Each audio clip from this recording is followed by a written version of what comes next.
За сайн бацгаана уу хүүхдүүдээ. Деталийн тоймд зураг хичээлийн хичээл номер 1 эхэлж байна. За хичээлийн хэрэглэтгүүнүүдэд бэлдээрэй хүүхдүүдээ. Сурах бичиг, онлайн дэвтэр, гортог, шугамнууд, үзэг харандаага бэлдээрэй хүүхдүүдээ.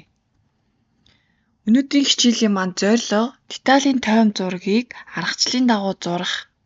За зорилт маань деталийн тоймд зургийн бэлтгэл болон үндсэн үе шат арга дарааллыг мэдэх.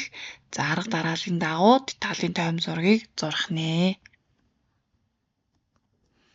За хичээлийн маань агуулга деталийн тоймд зураг гэж юу вэ? Деталийн тоймд зургийг зурах дараалал, бэлтгэл үе болон үндсэн үеийн талаар үзнэ. Шугам гортог зэрэг багаж ашиглахгүйгээр деталийн хэлбэрийн бүтэц, түүний хэмжээ харьцааг нүдэн баримжаагаар дүрсэлж илэрхийлсэн техникийн зургийг деталийн тоймд зураг гинэ.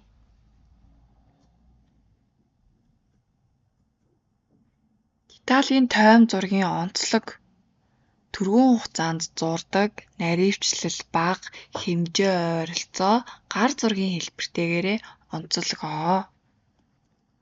За деталийн тоймд зургийг зурахдаа анхаарах зүйлс деталийн хэлбэрхийг зөв гаргах, харьцааг ойролцоогоор авах, гол хэсгүүдийг орхихгүй байх, энгийн ойлгомжтой байх. Бэлэн деталийн тоймд зургийг дараах үе шат дарааллын дагуу зурж гүйцэтгэх нэ. За бэлтгэл үе болон үндсэн үе.